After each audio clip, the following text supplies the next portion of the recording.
A bit late. He's here. He's There he here. is. Look at that. Oh, right on time. Joanne's there. Brian's there. Most importantly, Father Saunders is there. Has Sagni joined? Let's see her yet. Sagnia has not joined yet.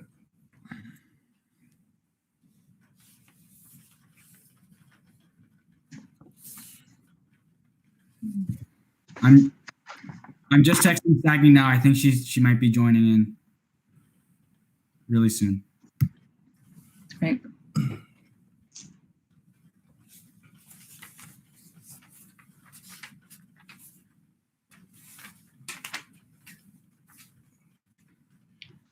Patrick Bennett. Yes, that's good news that one of our new student trustees was able to join this week, Patrick, since he is presenting shortly. And Namir is here as well. That's great.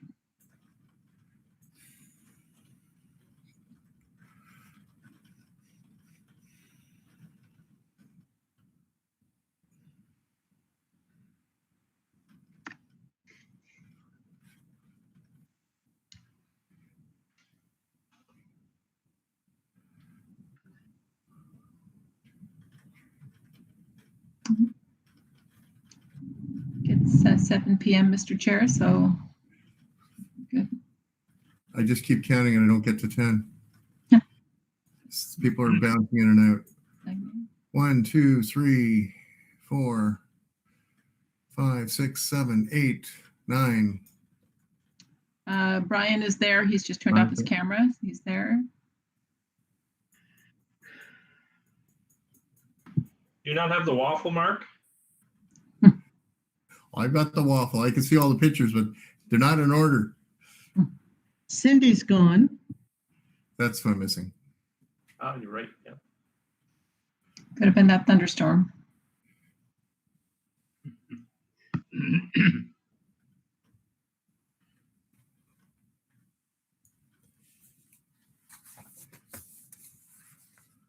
Okay, I'm going to call the meeting to order. If I ask everybody to stand, please. Our board respectfully acknowledges that we're located on the ancestral, traditional, and unceded Indigenous territory of the Algonquin peoples. Father, can you lead us in prayer, please?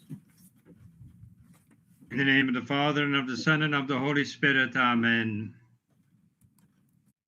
Dear God, during this time of Pentecost, we ask you that you open our hearts to the Spirit of Jesus that you have sent in us. It is a spirit of care, love, forgiveness, compassion, and hope.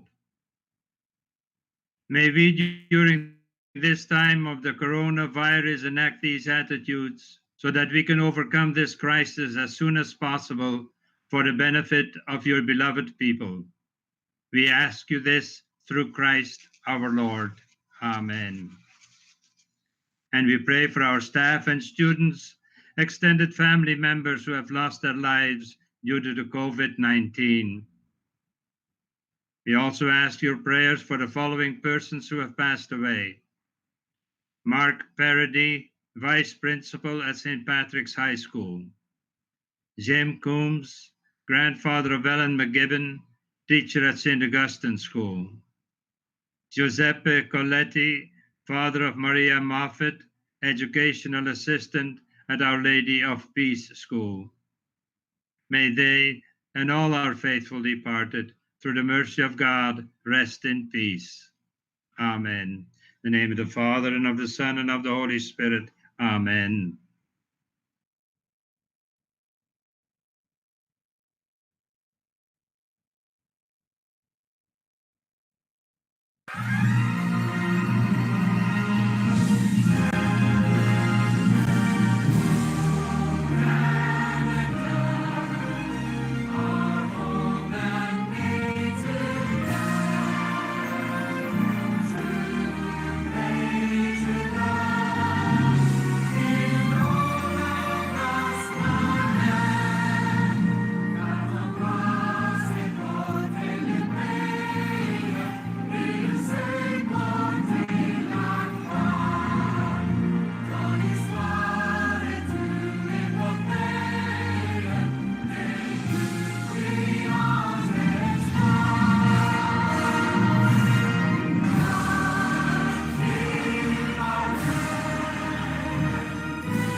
Thank you, Mr. Edwards.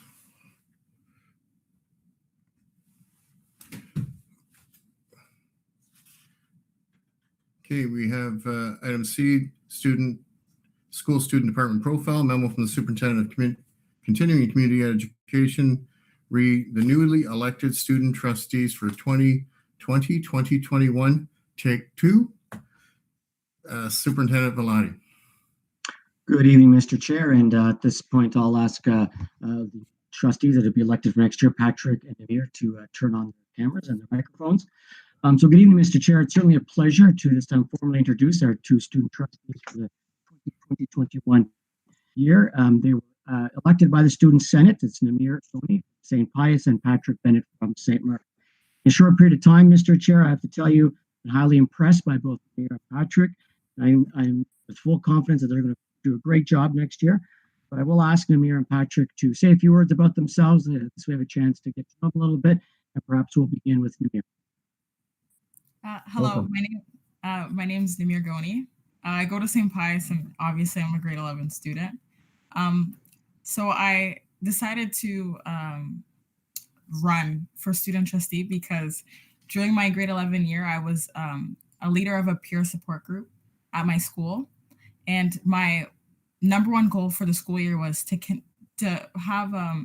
bridge the gap between the ESL students and the other students, because I realized that they weren't interacting outside of class, and a lot of our ESL students weren't joining extracurriculars. So I decided to make that my mission, and here I am, I guess. Hello, everyone. My name is Patrick, and I'm a grade 11 student at St. Mark's. If you can't tell already, I'm a very energetic person and positive. That's why I love to keep myself busy and be as involved as possible. I've played provincial level soccer for the last 8 years of my life, but I also love trying new things and pushing my boundaries. This year, I've become much more involved in sports in schools, joining a whole bunch of clubs ranging from school spirit to peer helping, special education support, and mental health. I have a philosophy that we're only here for a short amount of time, so I want to take advantage of every second of it.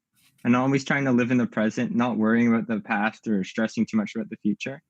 I chose to run for the position of student trustee because I wanted the chance to make a difference in the community, which has given me so much support over the last 13 years. The school community has shaped me into the person I am today, and nothing would make me happier than helping others in similar positions as me. I think it's an amazing opportunity to learn some super useful things from some super cool people. So once again, thank you very much for this amazing opportunity. Thank you. Thank you. So Mr. Chair, Namir and Patrick both come to this role with quite a few and varied leadership experiences and skills. And I think they're going to do an outstanding job next year representing the student body for the 2021 and school year. So, do you have any questions for Namir and Patrick? Okay, thank you very much, Mr. Bellotti. Welcome, Patrick. Welcome, Namir. Any questions by the trustees? And Sagni and Carlos, you can jump in and ask some questions too. Go ahead, Trustee Curry. Thank you, Mr. Chair. To Namir and Patrick, with the uncertainty about the fall, how it's going to appear, how school is going to be in the fall, what form it's going to take, what role do you see the Student Senate and also yourselves as student trustees in that process of how we can make sure that everybody is safe, but also learning lots? Thanks. I can answer that one if you want. So through you, Mr. Chair, I think obviously it's a completely different environment than any of us have ever been used to before. But I think the main reason we can be a help and kind of encourage and help other students is to stay connected online, especially, and support through online Instagram accounts and over social media and emails, and keep involved and keep the students up to date with all the current activities going on and the progress within the school. And I also answer the question. Through you, Mr. Chair. SEGNI actually had an initiative to run the OCSB student account. so that every student in the school board has access to support and it just knows what's going on throughout the school board. So I really want to continue that initiative throughout next year. And if I may, Mr. Chair, through the past number of weeks, our current trustees, Agnes and Carlos, have been very much in touch with the Student Senate, with the student body. Namir and Patrick have been shadowing for the past little while to gain some experience and knowledge of the role that they'll be entering. But if you'd like, perhaps maybe perhaps Carlos and Sagni can share some of what they've been doing to be connected and to provide that student voice back to the senior executive. Yes, please. So Sagni, maybe why don't you start? Yep. So through you, Mr. Chair, so we've undertaken a couple of initiatives in order to engage our student body. I think the most recognizable one right now would be our student FAQ video that was recently released on Twitter as well as Facebook and Instagram. We worked closely with Natalie and Charlene, who really supported us throughout this project, as well as obviously Mrs. Andre and Mr. D'Amico, who volunteered their time to be a part of our video, which was very generous of them. So we thank them for doing that. Received a lot of it's been really supportive for students. Aside from just that, we've been running Student Senate meetings virtually, just giving all the presidents an opportunity to talk amongst each other about ideas and virtual fundraisers and spirit weeks that they've been doing in their respective schools. Pretty much just making sure the presidents have a support system at the board to back them up, as well as each other as a social network. I don't know if Carlos has anything he wants to add, but that's pretty much what we've been doing. I can add if you want, Sagni.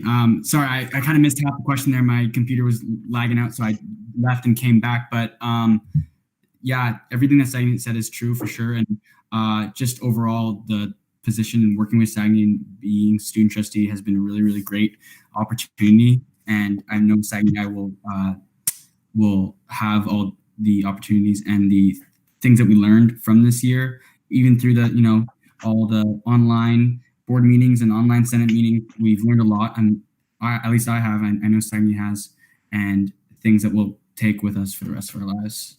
So to Namir and Patrick, I know you guys will be amazing. You guys will run an amazing student senate, and hopefully your year is not online too much, but regardless of if it's online or in person, I know you guys are going to do a great job. So good luck, and it's a really, really great experience. So I would be excited. Thank you. Thank you. Trustee Curry, is that the end of your question? May I have a follow-up, Mr. Chair? Yes, go ahead. To Sagri or Carlos, the video, the FAQ video, can you just explain a little bit about it? What its purpose was, and what the reaction to it was? Thank you. So through you, Mr. Chair, the purpose of the video was really just to make sure that any questions that students had were answered. So our Senate, as well as myself and Carlos, have been receiving numerous questions through our email, as well as Student Council Instagram pages, and members of our Senate, had been texting our group chat with questions and asking us to clear any confusion up for them. So we decided to just make a video that addressed the ones that we heard on a constant basis, just because we figured if one student or two students are asking that question, then there are probably hundreds of others who are wondering the same thing. So so we put the video together. I think the video is also a means of support for parents as well, who maybe aren't aware of the website or something. Like, a video is a little bit more engaging and kind of a fun way to reach out to students. So that was the purpose. And in terms of feedback, we've heard a lot of good things. On Twitter, we've received a lot of support from teachers and OCSB staff. And on Instagram, we've received a lot of views from students and compliments from other students in our board as well. So I think it went pretty well. I was going to add, Sagni. So actually, Sagni and James, one of the co-presidents from Sacred Heart, actually led the planning of the video and everything. And so I think it was a really good way of getting the information out. And especially for students, high school or 7-8, it was great. I hope that, some grade 12s sort of similar in age were able to answer their questions and sort of explain that we're kind of all in this together, and, you guys shouldn't be too stressed, and sort of make the most out of quarantine. And as for feedback, as Agnes said, like, we have gotten a lot of good feedback from people who work for the board, as well as, students from my school and other schools as well. A lot of people have reposted the video on their stories, on their Instagram stories. I've gotten a few, roasts about my hair in the video, but other than that, I think everything was good. But that was kind of just from my friends. But Mr. That's it. Yeah, you go ahead. So, sir, Mr. Chair, if you'd like, in case some of the Board of Trustees have not seen the video, I can have the link emailed directly to everybody so they can view it. Well, okay, I'll make sure that gets taken care of, Mr. Chair. Thank you. Trustee Armstrong. Welcome, Patrick and Naimir, for either of you. I hope it's not too hard of a question, but what are your plans to protect publicly funded education?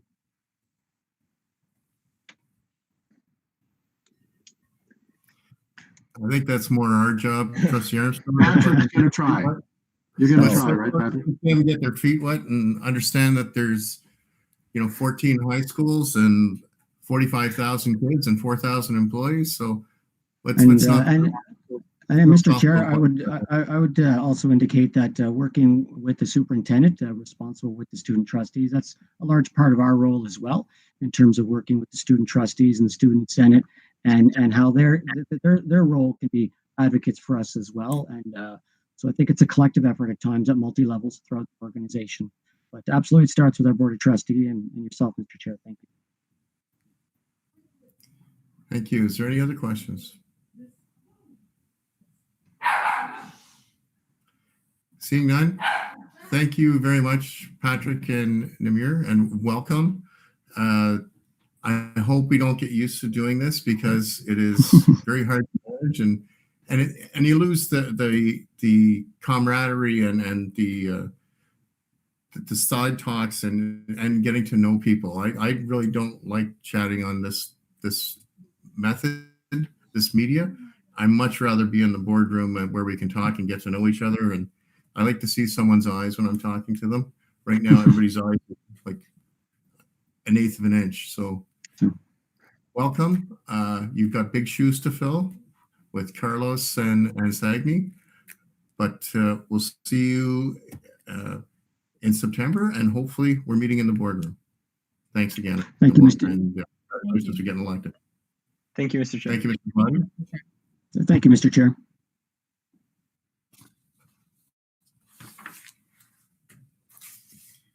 Okay, so the next item is delegations. There are none. Public session, there's none. Approval for the agenda. Can I get a mover, please? Trustee Lawrence. Seconded by Trustee Whitted. That the agenda for the regular board meeting of May 26, 2020 be approved as presented. All in favor? Hands up, please. Thank you. Opposed? Carried. Declarations of conflict of interest. Seeing none. Confirmations of the minutes of the regular board meeting of May 12, 2020. A mover, please. Trustee Coburn. Seconded by Trustee Simpson. That the minutes of the regular board meeting of May 12, 2020 be adopted as presented. All in favor? Opposed? Carried. Unfinished business from previous meetings? Never.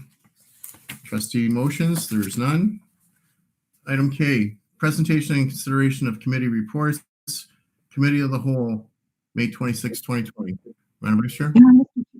Thank you, Mr. Chair. We have we have a motion to bring forward, moved by trustee McEwen, seconded by trustee Armstrong, that the memorandum from the Superintendent of Human Resources dated May 22nd, 2020, entitled OPSU Local 423 Collective Agreement be received, and that the tentative agreement with OPSU Local 423 be ratified. All in favor? Opposed? Carried. Thank you. Thank you. Item K2, memo from the Superintendent of Finance Administration, read the minutes of the Audit Committee meeting, regular session, November 13th, 2019. Thank you, Mr. Chair. Thank you, Mr. Chair. The report and minutes are for receipt. Thank you. A mover, please. Trustee Colburn, seconded by trustee Simpson.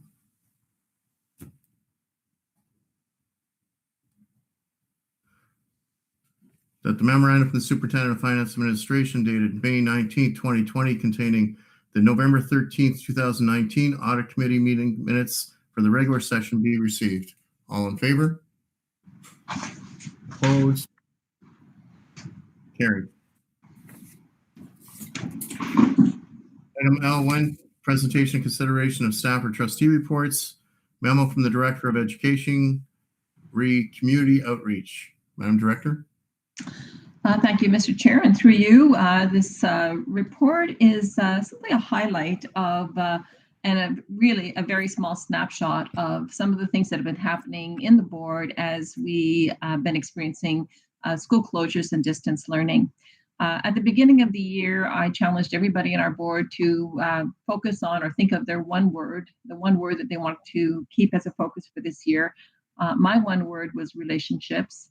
And what I love to see in the examples that are contained in this memo, and there are links to many pictures, videos, is just the efforts that people have gone to maintain and sustain relationships with their colleagues, with their students, with families in their communities, or with the broader community. And these are just great examples of our B community strategic commitment. I won't speak to all of them. They're there. They certainly, as I said, exemplify some great examples. The Sacred Heart Student Council example would be one such example that was referred to by Sagni and Carlos earlier, where student councils have been making tremendous efforts to keep their student bodies engaged in great activities or keeping their spirits up, holding virtual spirit weeks and so on. So this was one example, a great video there from the Sacred Heart student body.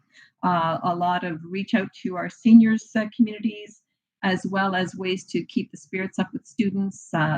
Everything is something as simple as finding painted rocks in the neighborhood as signs of hope, as well as using artwork to either encourage veterans or encourage our frontline workers, and finding ways to reach out in that regard. So, Mr. Chair, again, I'd love to take time, and while Mr. The video actually worked today for the Canada, I wouldn't want a chance to start opening up those links and overtaking your screens. I'm just going to leave it to you to have reviewed all of that yourself. So I'd be happy to take any questions at this time.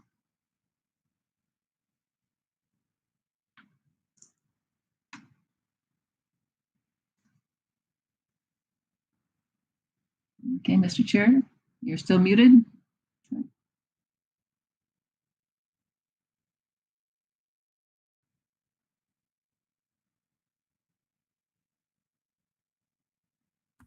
Control D.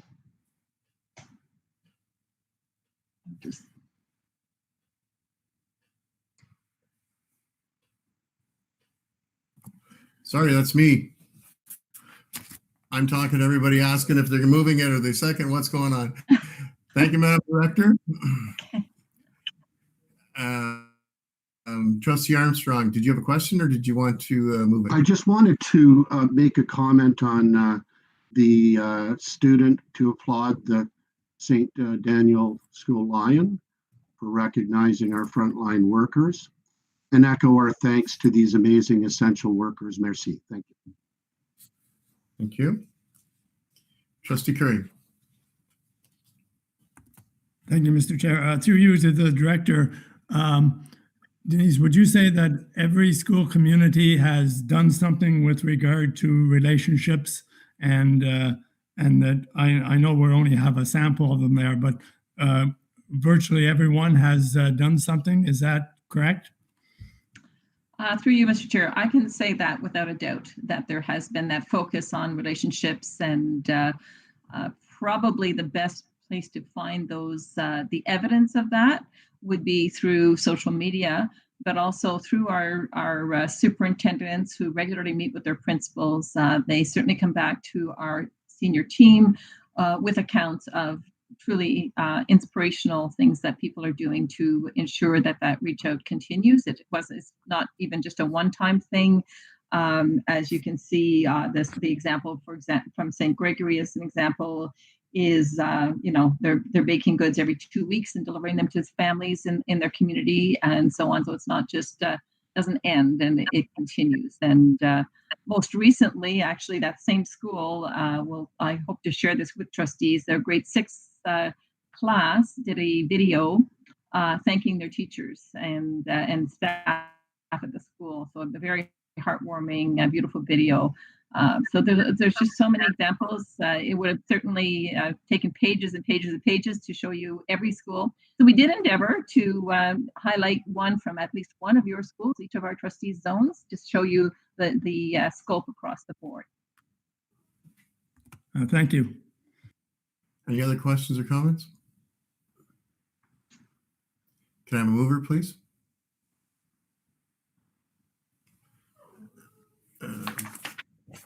Trustee McEwen and Trustee Armstrong, that the memorandum from the Director of Education dated May 18th, 2020, entitled Community Outreach be received. All in favor? Opposed? Carried. Item L2, memo from the Superintendent of Planning and Facilities, reportable requirements for the 2020-2021 school year. Mr. Vella, welcome. Good evening, Mr. Chair. Trustees have in front of them a memo which provides information on portable classroom relocations for the coming 2021 school year. We have stated in the fall that even with the acquisition of new portables, we expect that our projected portable needs will likely be higher than the number available to deploy. This has turned out to be true, and we've had to be very tight with some of our decisions. A total of 31 portables will have to be deployed to school sites for September. As a result, or as a reference, last year at this time, the number was identified at 27 and the previous year was 25. 25 of the 31 required this year will be supplied from the purchase that was approved by board in October of last year. 6 surplus portables will have to be moved from existing school sites to round out the 31 total portable relocations this summer. The list of schools where new portables will be added is likely not unfamiliar. Most of the attendance boundaries for these schools include high-growth residential development areas that are continuing to generate significant numbers of new students. These include St. Benedict and St. Joseph's High School in South Nepean, St. Martin de Porres, Guardian Angels, St. Stephen's, Sacred Heart, and Holy Trinity in Canada South, and Stittsville and St. Jerome's and St. Leonard's in Riverside South and Manotick. In a few cases, portables have been allocated to schools in more mature areas where classroom space is at its maximum and additional staffing is required. St. Rose of Lima, St. Gregory, and St. Patrick are even our examples. The growth in enrollment at St. Rita has been spoken to previously. You may recall that we have been moving forward with the creation of much needed set of new student washrooms inside the school building, which will result in a need for another portable at the site. The 25 new portables have been manufactured by NRB in Grimsby, and 20 of these units have now arrived in the city, ready for deployment. We are working with the city and the consultants, along with our supplier, to have some of these placed on school sites prior to the beginning of the summer if possible. As is typical for this process, it may be necessary to amend some of the identified schools' needs as enrollment and organizations of classes are finalized towards, or moving towards September of 2020. For this year in particular, there may be unexpected shifts in student numbers as a result of the impact of COVID-19 pandemic. Planning Facilities will continue to work with school principals and human resources to manage any required adjustments as a result of the changes this summer. Thank you, and if you have any questions, open to answer them. Thank you. Questions? Trustee Curry, then Trustee Armstrong. Thank you, Mr. Chair. Through you to the superintendent, are the portables going to or equipped or going to be equipped with hand sanitizer stations and wash stations and everything that would be required in these COVID times? Through you, Mr. Chair, we have ordered, because, as you know, portables don't have hand washing facilities, there aren't sinks. We have ordered hand sanitizer for every classroom. So in the portables themselves, and then of course we're addressing the needs in the schools as well. So that yes, we are taking those measures into consideration. Thank you.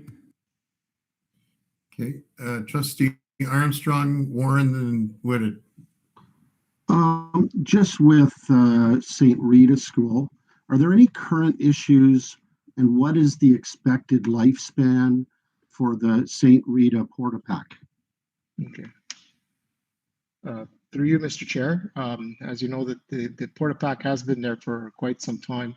Like with any building, it is wood frame construction, and much like most homes, if you maintain them and keep them dry, they can be kept indefinitely. They are simple construction. 1 second. Superintendent Val?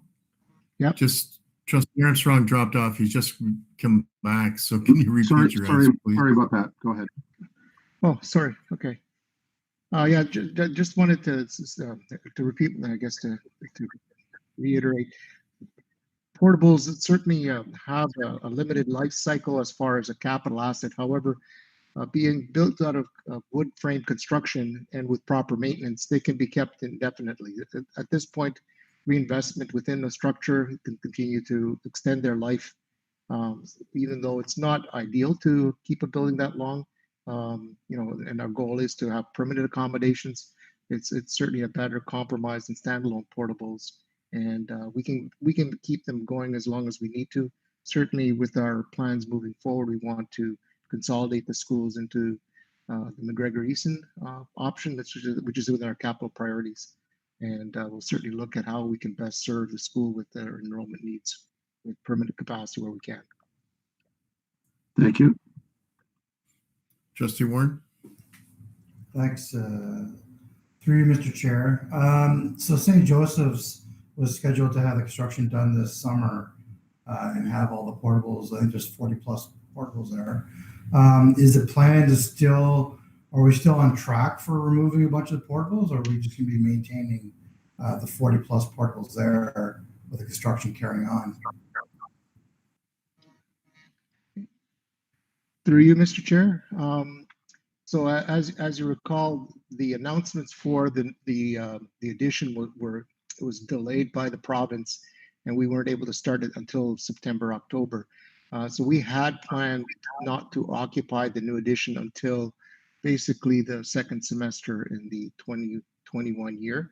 So at this point, the construction is expected to be completed for January of 2021. So at this point, the portables that would have been available for the rest of the system are tied up for the summer. And that's partly the reason why we had to order 25 new portables this past year. Just strictly because the St. Joseph's portables won't become available until the second semester. So they will become available for next year. And with the anticipated growth over year, those portables certainly will be well needed in the coming year as well. Trustee Whitted? Yes, thank you, Chair. Just a question on St. Rosalima. I note there's an additional portable being added there, and if I recall, the last sort of forecast and enrollment that I saw was relatively around the similar enrollment to this year. I'm just wondering if there's some pressures on the site, or if there's been some existing space that's been modified or taken out of service. It seems to me if the numbers are right around the same, that I'm just wondering why the need for a full additional class space. Through you, Mr. Chair, at this point, the projections for the school's merit another classroom, and again, we try to provide some flexibility as well at those schools so that we don't want to get caught up in the fall. So I think at this point, it's our best estimates that there's a need for an additional classroom at the school, and then we certainly will be revisiting our needs in the fall. We normally move 3 or 4 portables as well, usually September, October, as needs arise across the system. So at this point, those are our best estimates with the capacity, and we certainly don't want to leave ourselves in a position where we have an expectation that we won't have enough classrooms for September. Is there any other questions or comments? Seeing none, can I have a mover, please?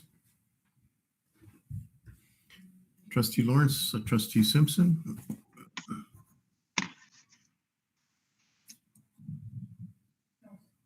That the memorandum from the Superintendent of Planning and Facilities dated May 19th, entitled Portable Requirements for the 2020-2021 School Year be received. All in favor? Opposed? Carried. Item 3, memo from the Associate Director of Education, reapproval policies, new, revised, and rescinded. Mr. D'Amico. Well, thank you, Mr. Chair. I would like to start by just outlining the process that the board follows for these policies to come to you. It's a 9-month process. So at the beginning of each year, we do review our policies on approximately a 5-year cycle. Early in the fall, those policies go to each superintendent that has responsibilities for specific areas. They review the policies with their staff to look to see if there's any changes required, if there's been any changes in legislation or any corrections that are needed. Come early January, their revised policies come to the directorate. We review the policies and then bring them to the executive council also in January. Additional modifications or suggestions to the wording takes place at that time. Then in February, we have a policy and procedures committee, which many of the trustees are part of. All of our associations and unions are represented on that committee. They have a chance to give their input. That includes our parents, and as well our student trustees are represented on that committee as well. In May, the revised policies come to a subset of trustees for further input. And in some years when there's many policies, as it was done this year, there are 2 meetings with trustees to have input. And then finally, by the end of May, we try and bring the policies to the board with the goal of having them approved by you, if that's the will. And then we distribute those to the system in June for implementation next year. So that's a process that has taken place again this year. We also post them, I should mention, at the beginning of the year on our school board website, in case there's any of the members of the community that wish to give input. So in front of you, you'll see the revised policies, 1 new policy, and a series of policies that were recommended be rescinded. I'd be happy to take any questions, and if it's a detailed question, the superintendent responsible for the policy is also available. Thank you. Questions or comments? Trustee Warren? Sorry, I meant for a motion. My apologies. Okay. Trustee Armstrong? For Superintendent D'Amico, with September and a lot of planning happening for the COVID-19, there's going to be a lot of changes. Have we factored the framework for continuing education document into the adjustments made to the communicable and infectious disease policies? Do you have a question on one of the policies that's put forward, Trustee Armstrong? And he's knocked himself out.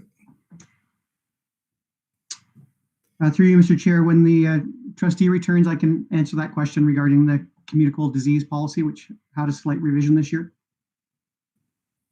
Okay. Trustee Armstrong? Through you, Mr. Chair. Yes, that policy was revised this year and reviewed with Ottawa Public Health.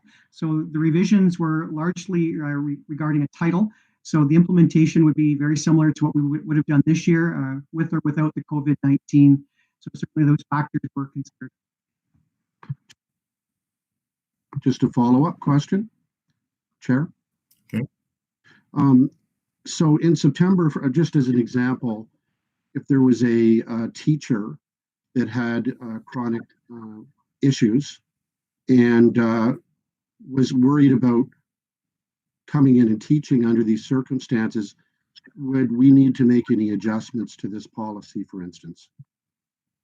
Through you, Mr. Chair, the trustee's question is really about human resource practices as opposed to this particular policy. So the human resources would look at accommodations for any of our staff members, regardless whether it's related to COVID-19 or any other required medical accommodation.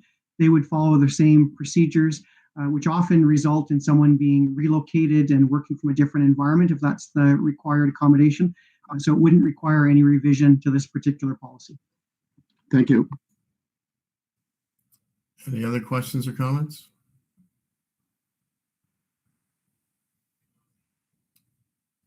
Moved by Trustee Warren, seconded by Trustee Coburn. Do you want me to take 10 minutes to read this? Deemed to be read, Mr. Chair.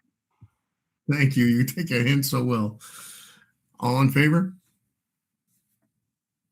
Opposed? Carried. Thank you. Item 4, verbal report from the Director of Education, update on continuity of learning. Madam Director. Thank you, Mr. Chair. So in case trustees have lost track of time, we are in week 8 of educator-led learning, and at the end of this week, we'll mark 10 weeks of school closure since the March break. Last Tuesday, May 19th, as many of you know, the Premier and Minister of Education announced the extension of school closures until the end of this school year. With this closure, the Ministry of Education released a document entitled Ontario's Framework for Continued Learning. This framework outlines the importance of keeping students safe, keeping students learning, and begins the discussion about reopening schools responsibly in the fall. We certainly plan to share this document if you haven't seen it yet with our trustees. It is a public document, and we'll be seeking your input at an upcoming meeting. Over the next few weeks, we'll continue to support distance learning, guided by our strategic commitments, as well as continue our planning for what we expect to be expanded summer learning. And we're awaiting details of that. There's a memo that is supposed to be released soon with funding for this expanded summer learning that has been alluded to in the press release. And of course, in planning for our return to school in the fall.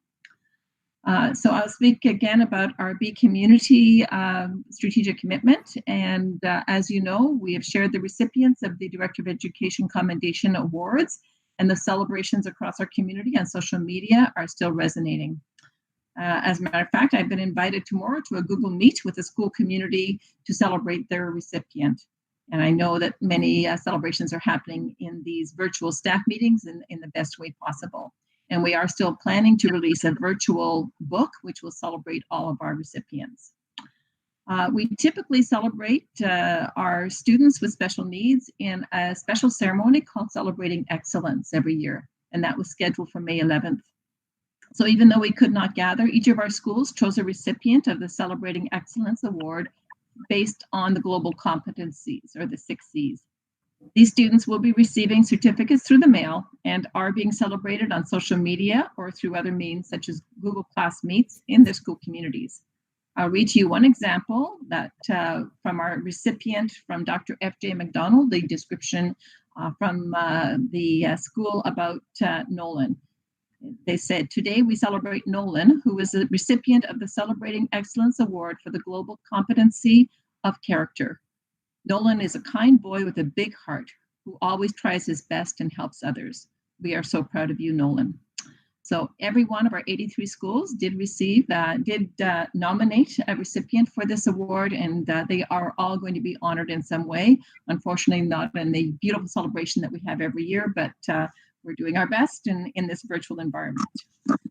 This is our 6th week of 3D printing, and as of today, we've distributed over 1,600 headband pieces and provided 120 acetate face shields. One of the grateful recipients of 30 of these face shields is a youth shelter on Elgin Street. Also, as part of our equity plan, I mentioned that we were going to be doing wellness checks for the families that we were not able to reach, with Red Cross volunteers knocking on those doors. We don't have a full report yet, although we have just heard verbally later this evening or later this afternoon that we have they've been able to connect with approximately 25 of those families. We also did a mail out, physical mail out to some to the families that we weren't able to reach, and we did connect with 4 of those. So we've reached out to approximately 30 families that were still not accounted for. It means, Mr. Chair, that for some families that perhaps have moved or relocated, we were not able to, but we certainly continue to do our best to ensure that everybody has been connected. As was mentioned earlier, I was able to join the Student Senate meeting last week, and it's always an inspiring time to spend time with our student leaders. And I again want to thank Sagni and Carlos for their leadership, and tell you that all of the students shared what they were trying to do in their communities to meet, to reach out to them, to lift their spirits, to create uplifting videos, a lot of virtual spirit weeks and theme days happening that have varying degrees of engagement, but I think for every one of these students, they are doing their best to make sure that their student body feels connected. In our Be Well strategic commitment in partnership with CSPA, as you know, the Special Education and Student Services Department have led a series of lunch and learn sessions every Thursday in May. Last week, the topic was expanding your child's vocabulary, and that was led by our speech and language pathologists. This Thursday, this coming week, the topic is vaping and your child, and this will be led by 4 of our board's addictions counselors. So far, we've had about 385 parents who've joined the live lunch and learns, and many, many more viewing the link at a later time. Some of you were perhaps able to join. Those of you who weren't part of the audit committee meeting last week might have been able to join the special evening hosted by CSPA and our Special Education and Student Services Department, a session led by Dr. David Tranter, the author of The Third Path. There were 266 people who joined the live video, and another 60 who have watched it since, and that video is still open to our parents. In our CEFO, our Catholic Education Foundation, we've close to $265,000 in emergency response funds. Those requests have slowed down in the last 2 weeks and the last few weeks. I believe since some of the federal government funds has been available to some of our families. We did reach out again to our principals to remind them that if there are still families in need in their community, they can still access the ERF, that they can access for a family more than once, and that they can access up to $250, generally speaking, as a guideline per child in the school. So there may be a little uptake with that, but certainly 67 of our schools have reached out so far. In our Be Innovative area, I'd like to speak about our many tutorials, how-to videos, webinars, Google Meets, and Twitter chats that our staff have access to as a form of professional learning. There's something going on every day and multiple opportunities every day. And these are all to support, obviously, our distance learning, and also to support the adoption of engaging synchronous and asynchronous learning. I want to mention a few examples from our awesome Learning Technologies department, a few titles, and these are referencing some of the tools that staff have available to them. Using Screencastify to capture student thinking and speed up feedback. So it's a little bit like when you're holding a Google Meet like this, that you can use a tool called Screencastify that all of our staff have access to project up student work or to project documents that the teacher wants to share, so that students can view and add, and teachers can add feedback to the work. Another topic was reaching all learners in your virtual classroom with Book Creator. And Book Creator is a very popular application that a lot of our educators are using. as a way for showing student work. They actually create books virtually with that. Using Pear Deck to engage all learners, and can't tell you too much about what Pear Deck is, but it's a very popular one because I see it a lot on Twitter. So we'll leave it at that, or if anybody has any questions, that will definitely be turned over to Mr. Edwards. The Learning Technologies Department has also partnered with CSPA for Tutorial Tuesdays. So after conducting a survey of parent interest, they are planning various topics. Today's topic was keeping Chrome accounts separate via Chrome profiles. Again, I didn't join in, so I couldn't tell you too much about the details of that, but it was obviously an important topic for our parents, and it was something that was shared today. Our CSPA is also partnering with Finance Department for a webinar tomorrow, led by our wonderful Superintendent of Finance. It's going to be a School Council Treasurer webinar to support our school council treasurers in that school year wrap up and all that needs to happen to conclude the school year. I'd also like to thank CAC for their input, which helps us to develop sessions that meet the needs of parents. For example, our ABA team have started quick podcasts for parents and have included links to conference speakers in a folder for parents access. Finally, I want to mention the fact that the month of May has also been the OCSB Arts Month. It highlights included the OCSB Photo Challenge, and there were challenges for people, again, through social media to share photos that picture themes such as gratitude, love, hope, or this is me, or to share photos with perspectives such as bird's eye view, macros, no straight lines, light, shadow, and so on. As well, they have a daily doodle challenge. I admit I have not partaken in that, as some of these art teachers' doodles look more like works of art than doodles, so I just enjoy them on Twitter. There's also a virtual gallery to showcase and celebrate resiliency, featuring the art of our community, and there's a creativity bingo. Again, so just little nice activities throughout the month of May to highlight the arts.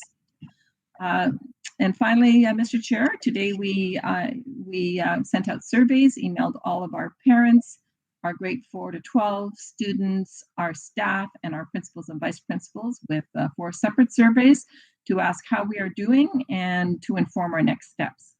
And already, as of a little bit before this meeting started, we would have had over 9,000 parent completions, and our grade 4 to 12 students, we had well over close to 7,500 students who have completed the survey already, and 881 staff with another 230 working on it as we were reviewing that. And our principals and vice principals, 86 have completed the surveys to date. It was a quick 5-minute survey, and it was pushed out to the emails of our students. I think I'm assuming Sagni has already and Carlos have already completed theirs. And and as I said, we're looking forward to the results and certainly that guiding our next steps. So, Mr. Chair, I'd be happy to take any questions trustees may have at this time. Thank you very much. I personally want to congratulate you on the decision to recognize all the nominators that were nominated for the Directors Awards. I think that's a great morale booster for the system. It was a great idea, Madam Director. Thank you, Mr. Trustee Chair, Lawrence. and they're all very deserving. Yes, I agree. Trustee Lawrence.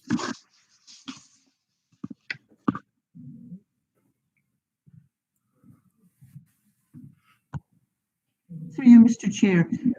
This is just really a shout out. I check out Twitter every day, and I have to say I'm getting exhausted. There are so many good things happening in the schools. And I mean, this is online, so it's all that much more difficult. So it says to me, you can imagine what goes on in a normal day if physically everybody was there. So congratulations to all the staff and the principals and all of you guys and tech and everyone else, because it really does say a lot. There are a lot of neat things happening. And as I say, I look at them all, and there's just tons of stuff going on all day. So congratulations to all the OCSB. Thank you. Trustee Armstrong. For Director Andre or for Vice Director D'Amico, it could apply for September. So could we ensure consistency of our messaging in regards to our expectations for the use of masks come September?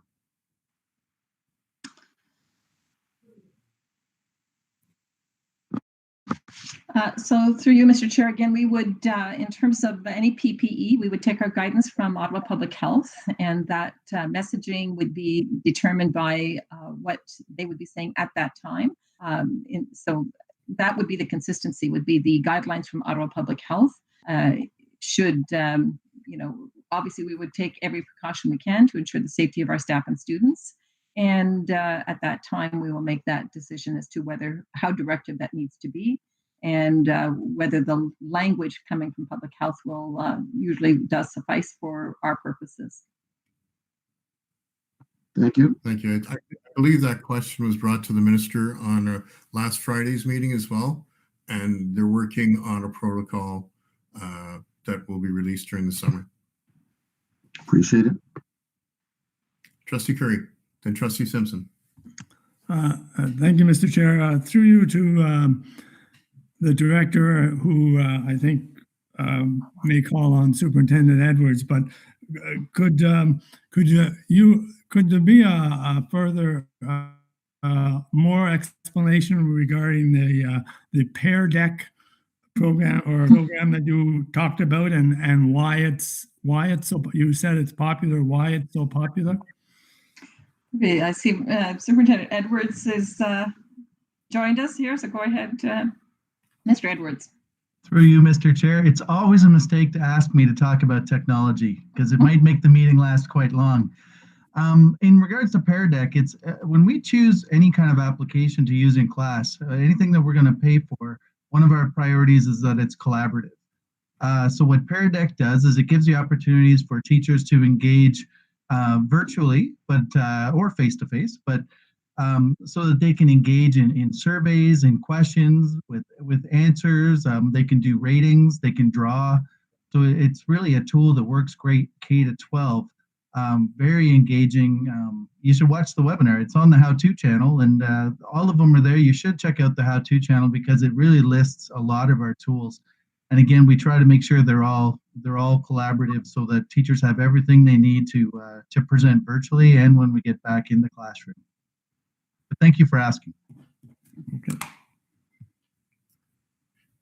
Thank you. Trustee Simpson. Now that we're going to be closed until the end of June, and there's still this controversy with the minister handing down the information about synchronous and asynchronous learning, and if teachers are not doing synchronous learning, then they should be pairing with a teacher that is, but that the union is saying that this is something that this is not necessarily should be mandatory.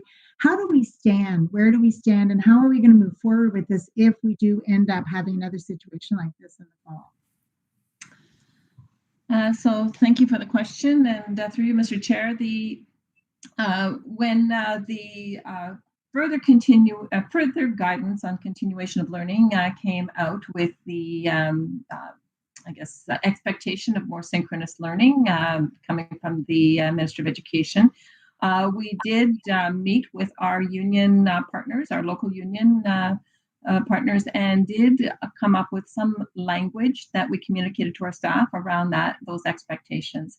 And so right from the beginning, we have had synchronous learning. Our teachers have embraced that, and all of our educators have, and some with more comfort than others. And over the weeks of distance learning, we've seen more and more comfort level and more people adopting some of these new strategies or the new applications, and using the Google Meet format, becoming more familiar and comfortable with that.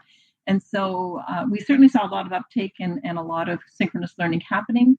And so we did put out an expectation that in addition to whatever work was being assigned, that there would be at least one opportunity for synchronous learning throughout the week for our students, and that was a minimal expectation. And again, that was supported by our union partners. And I think what we have seen is, again, the acceptance and adoption of that.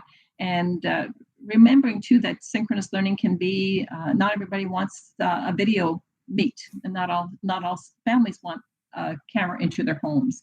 And so synchronous learning can be a phone call, or it can be using what we have is in terms of our learning management system, our HAPRA Learning, where students can be uploading work and teachers can be commenting on it at the same time. So it takes different forms, but we've asked teachers to recognize that this type of opportunity to meet and see, for students to see their classmates' faces and their teachers' faces, can be very, very positive for their well-being. And so to recognize that opportunities for, while not ideal, this opportunity to have a synchronous learning environment is a good thing. And we put all the safety measures in place. We did develop a protocol and guidelines, safety guidelines, so that they needn't worry about some of the privacy issues that were being raised. And so all of that, along with the supports they're getting from our Learning Technologies Department to adopt all these tools, we feel has served us very well in terms of meeting those expectations. So again, it's something that I think the survey that we've sent out may give us some more insights and may also guide us further and down the road, certainly for the last few weeks, if there needs to be further guidance provided. Thank you. Trustee Whitted. Sorry, Trustee Simpson? Sorry, follow-up question. Do we have instances where we do have partnering going on with teachers that are not as comfortable, perhaps partnering with another teacher that is more comfortable?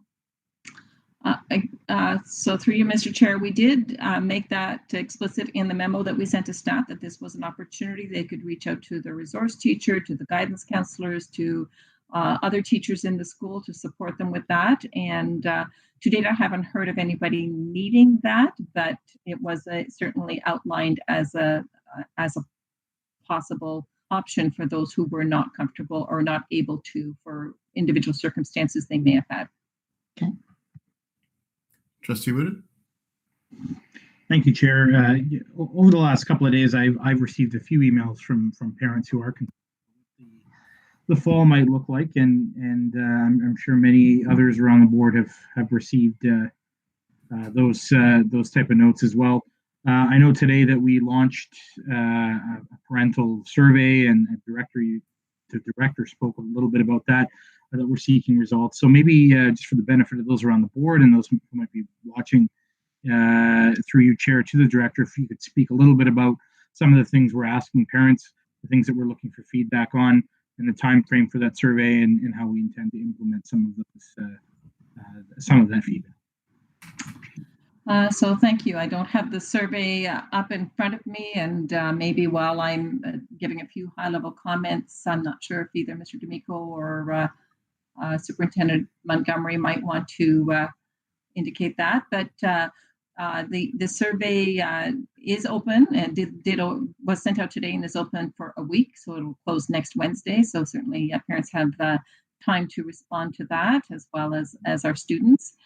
We did ask questions around the type of learning that their students are receiving, and whether they feel that they're getting enough of different types of learning.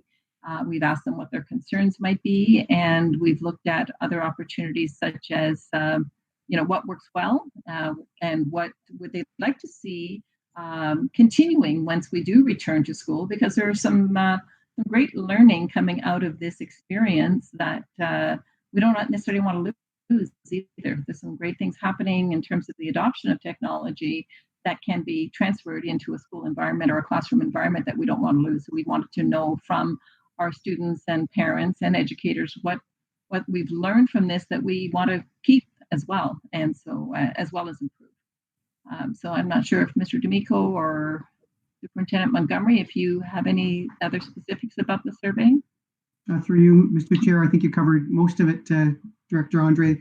The timeline was June 3rd for the parents to respond to, and we really are looking at both a combination of the experience with the distance learning And also as well, we're looking at feedback on the communication. And as the trustees likely are aware from different parents that you may have heard from, you hear both sides. So there are parents who would like to see a lot more and other parents that don't want as much. So we want to get a better feel through those different surveys from the communication side as well as the delivery of content. I'm not sure if there's any other specific questions the trustee was looking for. Okay, Trustee Moore and then Trustee Simpson. There's the parent. Thank you. We filled out our survey this afternoon. It asked about synchronous learning. It asked if we had an IEP. It asked for 250 words of our comments. And it also was available for each child that I had in the board, unlike other surveys that have happened in my time with the board. So one parent could hand in 4 surveys. So you're getting a real picture of the students and each student's needs, not just the family, one family overall put together. But I just want to say thank you for sending it out. And do you have an idea when will we see by the last meeting in June, just a rough idea, a bar chart sort of thing of the answers?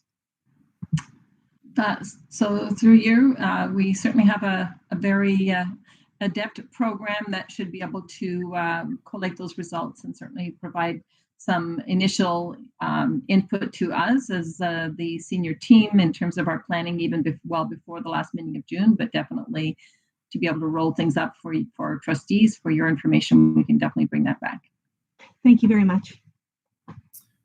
Thank you. Trustee Simpson. Trustee Moore, just to ask my question. Thank you. Is there any other questions? Trustee Armstrong. Chair, I know that you mentioned that you had met the minister recently, and I'm just for Denise, does it seem the ministry may be open to the COVID-19 task force to plan for September? I'll answer that. They have one. They're working on it, and that was the answer we got. And I did not meet with them. We had obviously a teleconference call, but they are working on it to get us the answers to have a plan in place for September. So there will be a task force. Thank you. He has a task force. The Premier has a task force. Yeah, and if I could just add, Mr. Chair, I think there's been a call from People for Education for a task force.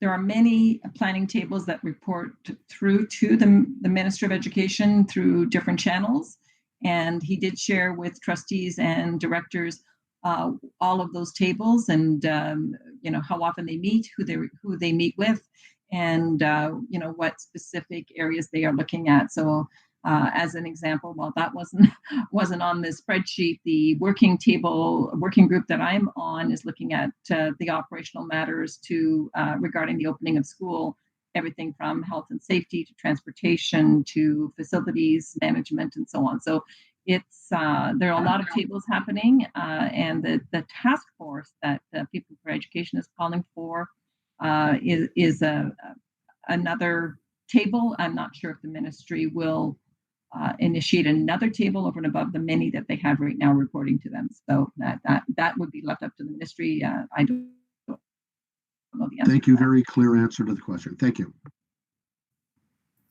Is there any other questions or comments? Mr. D'Amico. Just before we leave the survey, I did want to recognize that through Superintendent Montgomery, we have 3 researchers that we're very fortunate as a board to have access to talented staff, and they put together the survey. So there's a lot of analysis that takes place, both in how the questions are asked, where they're located on the survey. They will be doing a full analysis, and using the Qualtrics software, it allows us to go into more depth. So I did want to recognize the work of the research team as well. Thank you. Good point. Thank you, Mr. D'Amico. Can I have a mover, please? Trustee Warren, seconded by Trustee Moore.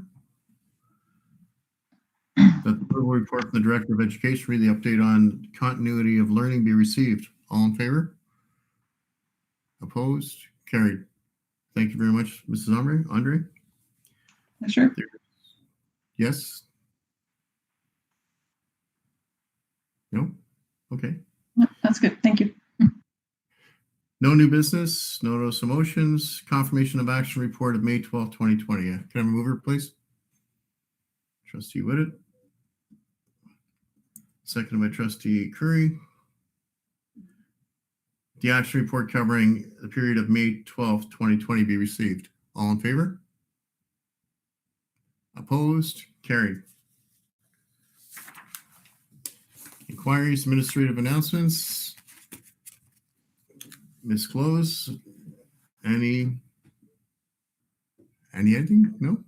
Nope. Sorry, Mark. Okay. So we come down to the big question of the night, the motion to adjourn. Trustee Lawrence, seconded by Trustee Armstrong, that the regular board meeting of May 26, 2020 be adjourned at 8:10 p.m. All in favor? Opposed? Carried.